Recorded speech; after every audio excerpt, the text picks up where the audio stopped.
Let's see. Every day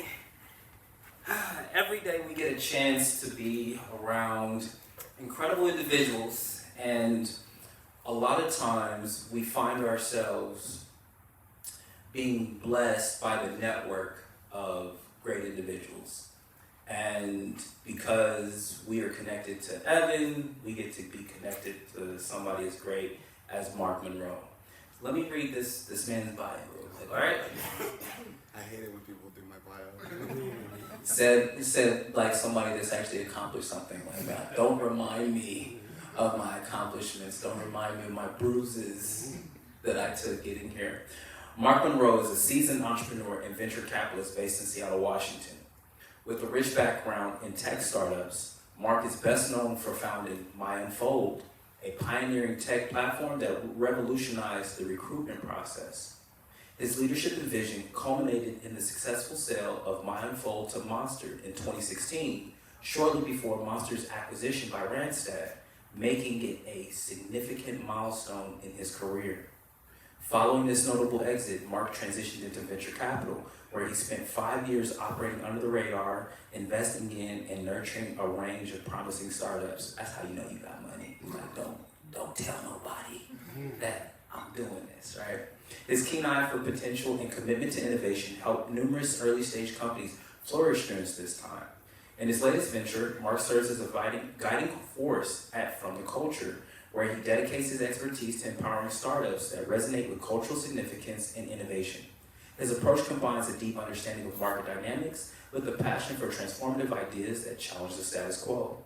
Additionally, Mark is a co-founder and pivotal figure at the Come Up series, an innovative platform designed to educate and empower investors by demystifying the complexities of the stock market and investment strategies. Through the Come Up series, Mark shares his extensive knowledge and insights, fostering a community of informed and savvy investors. Mark's journey through the realms of entrepreneurship, investment, and financial education has not only shaped his career, but also made him a key figure in the startup ecosystem.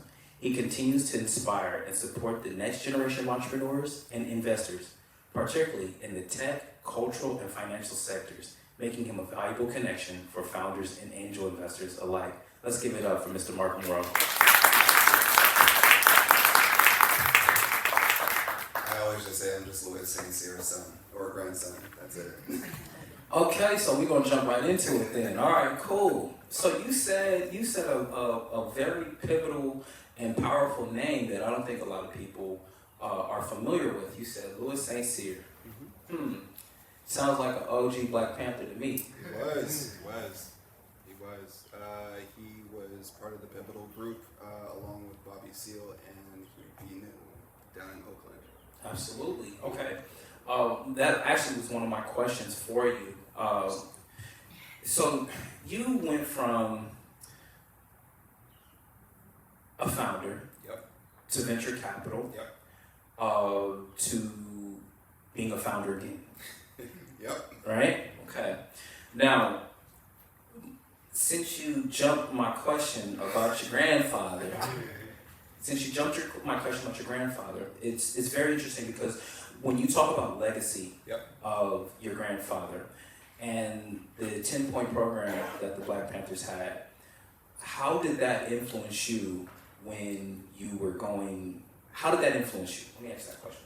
I mean, it was everything. I mean, like the way that my grandfather pretty much raised me was always in the sense of think economically, always be impactful as it pertains to socially, and then on top of that, uplift those in which that need help within our community. Don't overlook us. When you make it, reach back. All it takes is for you to, like, one hand, grab your brother and bring him up with you. And then, of course, pretty much be knowledgeable. Always in the sense of never be in a place in which that, you come out of a place of ignorance, but always have a place of knowledge, wisdom, and understanding. I sound like my grandfather there. So what's happening when you spend a lot of time with old folks? Man. You got those old folks saying, right? Them tendencies.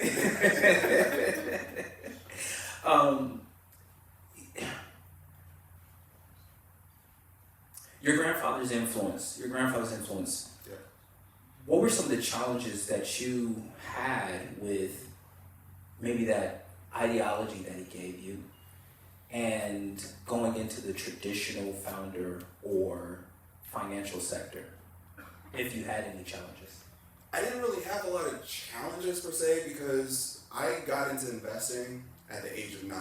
Like, folks who follow me on the Come Up series know that, you know, I discovered investing by accident, purely.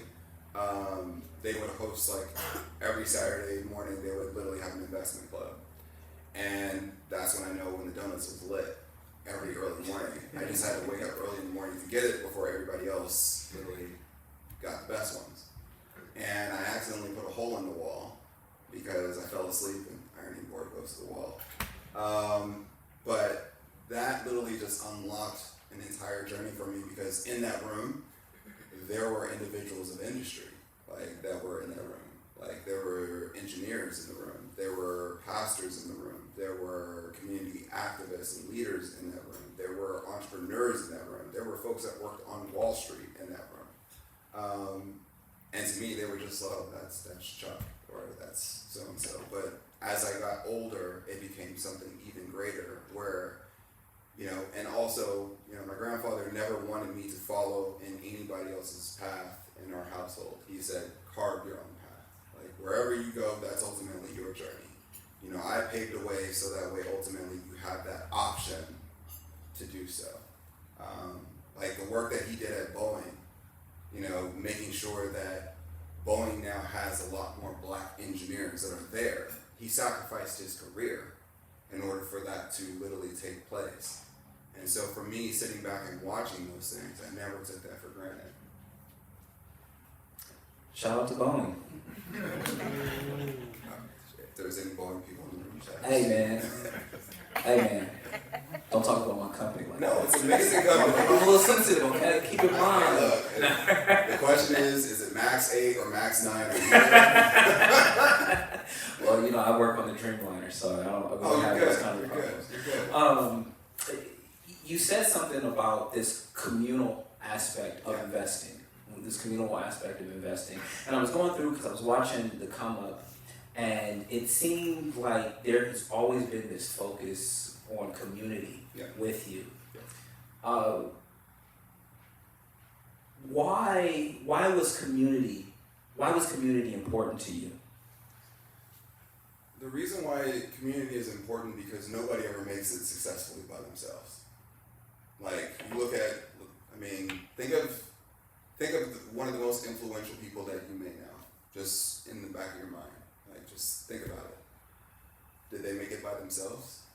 Did Elon Musk build a multi-billion-dollar company by himself? Did Jeff Bezos build a multi-trillion-dollar company by himself? Even Jensen Huang of NVIDIA, did he build that by himself? No, he built it in the Denny's with a bunch of other folks in which that were like-minded. It's everything because of the fact that that's how ideas flow. That's how we think of solutions. We come forth with solutions together. If we don't come forth with solutions together, then individually we will perish. Yeah, I feel that. I feel that. There's a saying of capitalism is a team sport. Right, it's a team sport, yes. And I think particularly in our community is we don't play the game the way that it's supposed to be played, and we end up getting played because we don't play the team sport. What made you? Okay. Take the gloves off, man. Look, you want me to take the gloves off? There's no question off the You want me to take the gloves off? I'm usually nice. It's rare that, like, honestly, and Evan will tell you, like, literally, it's very rare that you have, like, you know, like, that we literally get to sit in the room. Like, ask me any question, there's no question off the table. Oh, cool then. All right. So, you know, I'm an HBCU grad myself. I went to Southern University for grad school, for law school and my MBA. But I see that you went to Southern University, not Southern, Tuskegee. Mm-hmm. I'm low-key jealous because I want to go to Tuskegee. Prepare us. They give us, look, I know he's a Howard grad in the room, so. So, for the record, I do not have my degree from Tuskegee University. I came close and pretty much So I was trading. I started trading. My trading journey started in 2004, and it's because of the fact that I didn't want to be broke in college. And so I started being an options trader in college and asked even my professors, and they all looked at me like I was crazy. Fast forward to my junior year, I was able to write a check for my full year's worth of tuition. And then when I did that, I was like,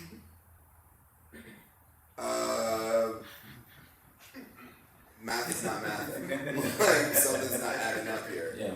So, but what I gained from Tuskegee University, what you gain at going to an HBCU is community. You gain the social aspect to it, the camaraderie, and then on top of that, you will find a few classes in which that they will stick. Like the one class that stuck in my mind was my first business class at Tuskegee. That taught me more in that class than I learned in any other class at that university.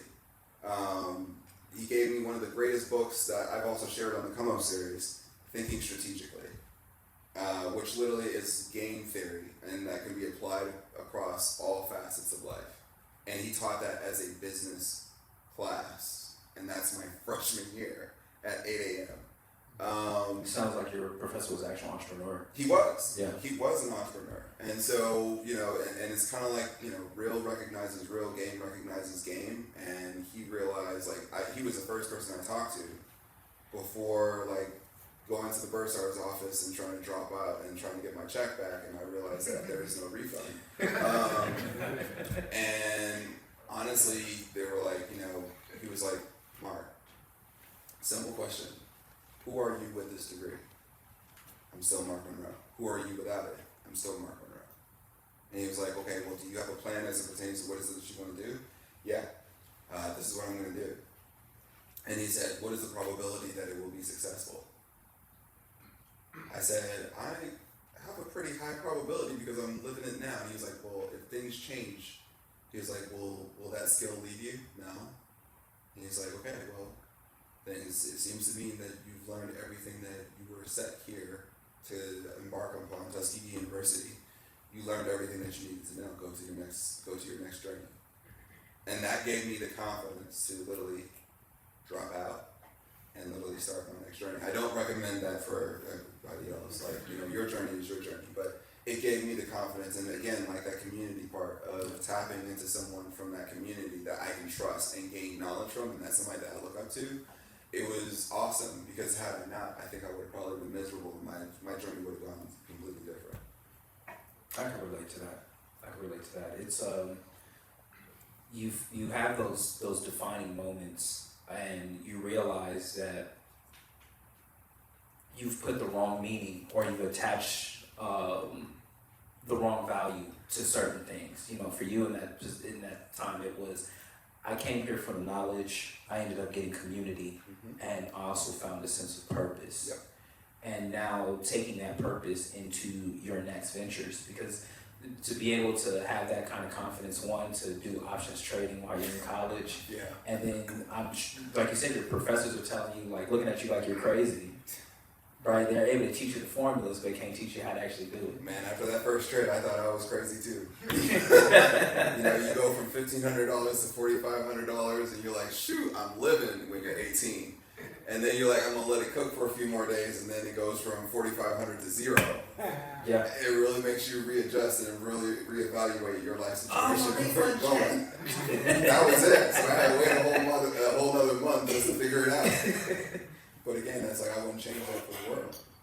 Absolutely. Oh, okay. All right. So, I saw that there were some other ventures that you had, and it seems to be that this constant thread of content and marketing and storytelling. So, as entrepreneurs, what we find out sometimes it's not always about having the best product, but having the best story. Yeah.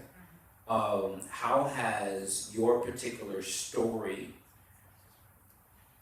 what is the Mark Monroe story from 2020 to 2020 to 2030?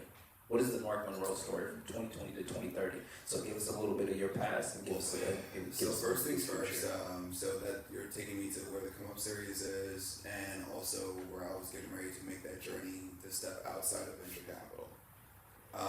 Because I pretty much started the process as of 2021 to no longer do venture capital. 2020, I realized that there was a problem, and that problem is that people that look like us, when it came to financial literacy, it was lacking. It was very much so lacking. And, you know, I've had the privilege of silently mentoring people in that arena. And it was a journey of, I'm going to be taking a huge risk here of putting myself out there, and sharing knowledge of something in which that I have. And for me, like, you'll see the constant theme around my story is that I'm not afraid to share. You know, I'm not afraid to share. I live by a simple creed of to whom much is given, much is required. My life has been blessed.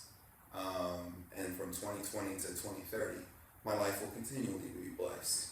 Whether or not I make another dime, or whether or not I literally go on to achieve, you know, 3 billion, as it pertains to assets under management. Doesn't matter, doesn't change who I am. What matters is, you know, the impact that I've had on the lives and, you know, the ideas of founders. You know, every founder has a dream in which that, you know, that comes to you freely. You know, the part that they don't tell you is like kind of like the toys back when you got on Christmas. You got the toy, but the batteries were sold separately. The hustle is sold separately. So if you want the quote, the dream is free, but the hustle is sold separately. So for me, my story is I dream big, I hustle harder, and on top of that, I literally challenge, you know, greatness.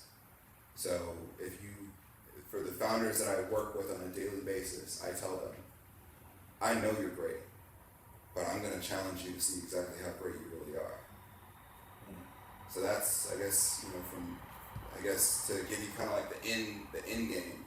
The end game will say by 2030, 3 billion in assets under management.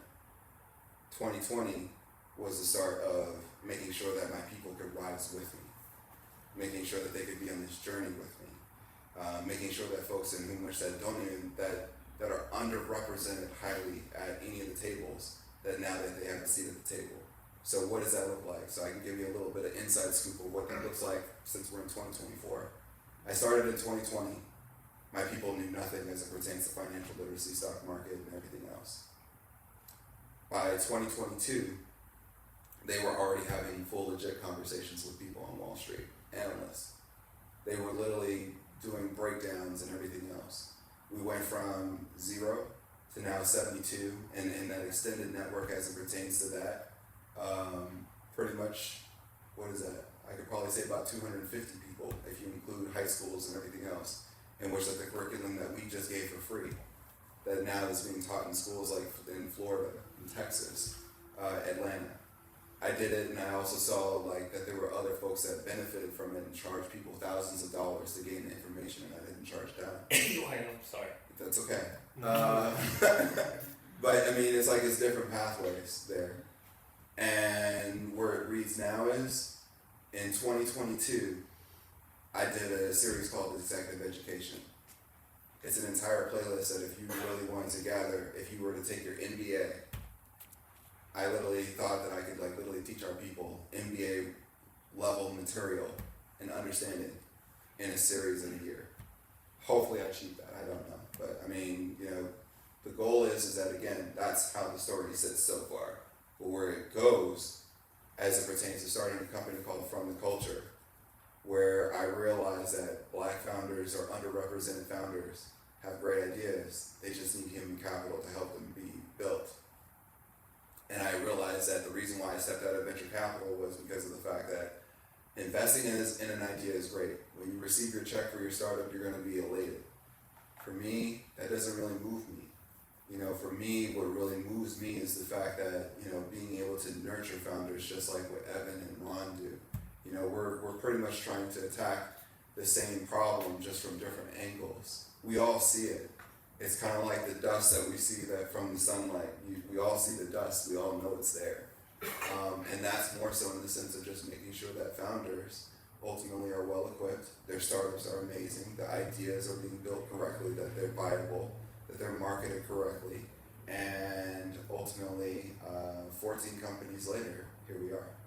Absolutely, absolutely. I was looking at some of the work that From the Culture did, and I'm not surprised because we have a From the Culture connection. A From the Culture connection, but you said something. You said something that struck me, and it's not being afraid to share. Those lessons cost you. Oh, big time. How has your life improved because you've shared those lessons? I mean, And I'm gonna before yeah, I get go you on ahead, that one, go ahead. Before I get you on that one, what's your superpower? Oh God. You guys are gonna like this one. What's your superpower, and how has that experience you've had enhanced that superpower? So my team at FTC will tell you that I'm like the hawk that flies, or the eagle that flies up above, and I look beyond to see what's coming, and then I report back. Like, it's like, okay, hey, the future is going to point this towards you, and this is what's coming your way. I'll help you like steer and navigate that. I think where my superpower comes, that I believe, is that I'm highly resilient. I'm okay with my back being against the wall. I'm okay with a person telling me no. When I had my own startup, I went down to Silicon Valley and pitched 37 times and got 37 no's. Had to make a pivot, and ultimately that 38th pitch was a yes. Shout outs to Mitch and Fruity K4 at K4 Capital. That's my superpower, is the fact that ultimately I wake up every day knowing that no matter what, nobody's going to outwork me. Yeah, that's my superpower. So yeah, there's competitiveness there. Absolutely, absolutely. Now there's an event happening in July. Yep. Would you mind telling us about that Yeah. event? So we are putting on the event called the Tech Innovation and Wealth Summit. And so people have been asking me for 3 years to put on an event. I didn't have the time, nor the capacity, or the bandwidth to do so. I do now. And the company that I'm bringing is, the company that I want to bring to the table is, the VCs, no bullshit. When you sit up on the stage, I want you to be able to sit there in front of everybody in the room and look them dead in the eye and tell them the truth. Like, if your company is not investable, then tell them. And at the same time that you tell them that their company is not investable, tell them why. And also give them the advice as it pertains to how is it that they can do it. Now, of course, it's not the end all be all. You're going to have people that are going to tell you no. They're going to have, like, I was telling Ron earlier that I met with I won't put the person's name on blast of who it was, but I remember pitching my startup here in Seattle, and he understood everything about the pitch, and yet at the same token, he told me that this idea would never work. Joke's on you, $450 million later. But the summit event is more so in the sense where I can bring a group of different people in the room together. I could bring founders and VCs in the room to talk.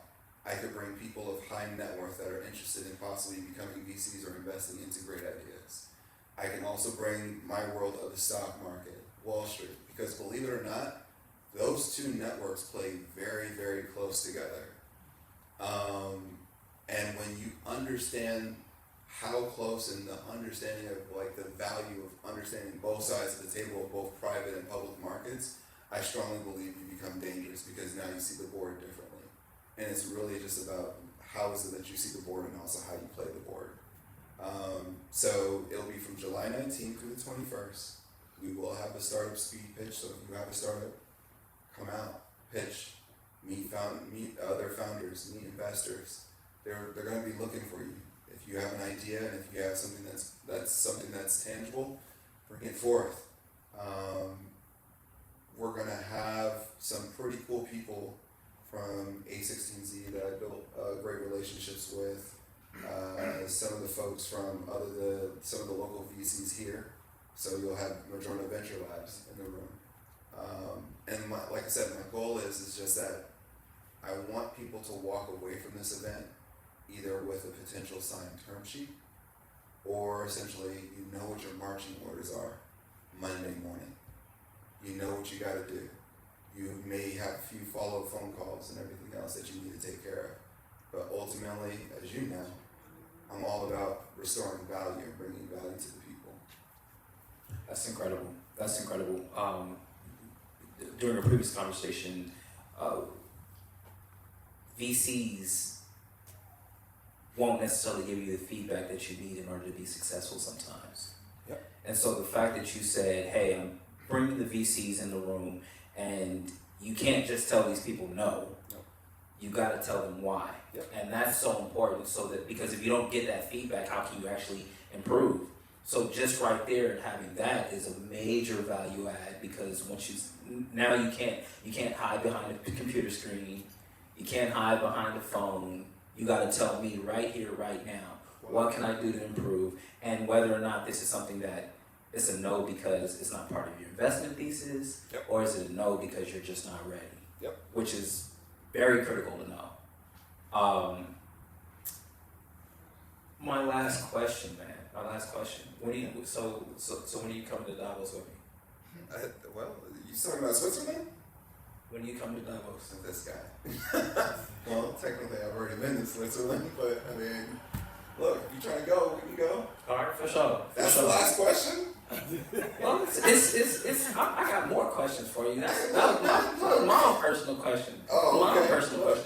And the reason why I asked when you come to Davos, right, is because you said something about when you know how the public and private markets work, right, and you're able to see that board differently, you're empowered with that information. Yep. And it just seems like your experience as a founder and kind of just being lost in that process and figuring, because you're resilient, you figured it out, but it's like, hey, I wish I would have known all of this when I first started. Yep. Or it may have not taken me getting 36 no's, right? It may have only taken 12, but being able to speed up that process. So for our founders and funders here, yeah, what would be the advice that you give to, the advice that you give to our founders, and what would be the advice that you give to our funders? One advice, or if you want advice, ask for money.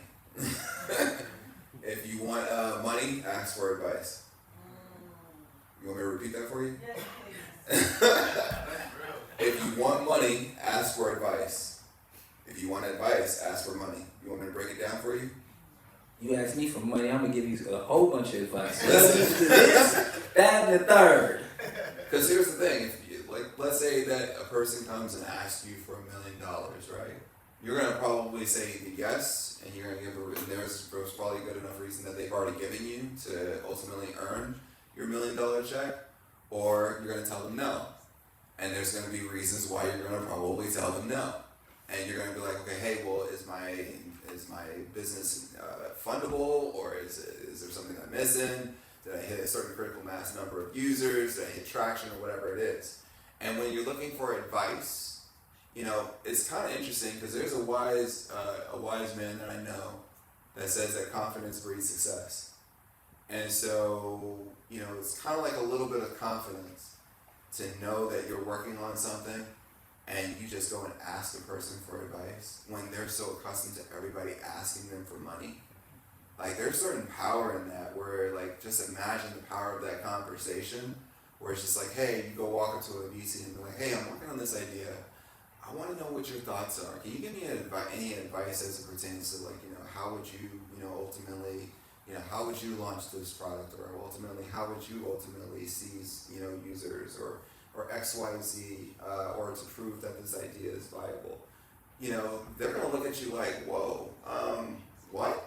Like, you're not asking me for money? Well, let me go ahead and give you advice. And then, by the way, take my card because I want to have a follow-up conversation with you to see exactly where you've gone with this idea.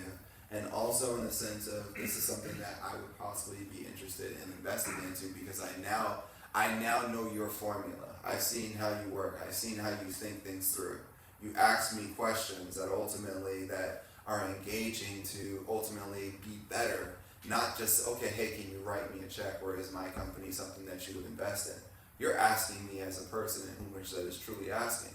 And when you look at it across a lot of successful companies, they're very much so engaging, more so in the sense not to just raise dollars. That just comes, like, do you guys understand the truth behind raising money? Like, has anybody really told you guys that? Give us the truth. Okay, so the truth is more so in the sense that you're going to raise money because of the fact that you got to scale up. You need more people. Like Jay-Z says, you need more people. You're not going to raise money just to like say that you're going to market something, because of the fact is you're going to figure out a way. You're going to solve that problem. So when you think about it, that's just a matter of scale. You're going to reach that point if you're doing what you need to do, and if your business or if your startup is viable. You're going to reach that point. The other part to that is essentially the knowledge and the advisory that you get, that I tend to find is way more valuable than sometimes the checks that are actually written. Like, I'll tell you a story. When I sat down and met with Mitch Kapor and I pitched him, and he literally told me that this is a good idea, but, and he was like, when you figure it out, call me. That was it. That's all he said. Like, when you figure it out, call me. I literally stayed up all night figuring out exactly what the hell was this man talking about. And then I figured it out. This man wanted me to not have a platform that was on a web-based application, but he wanted me to go mobile. I called this man at 3 a.m. in the morning, woke him up out of his sleep, and he said, "You figured it out." So again, it's, there's so many things there where it's like, when you ask for advice, you'll get money. If you ask for money, you're gonna get some serious advice. Absolutely. And it seems like you were going to the right people to ask. I mean, look, I've had my fair share of failures.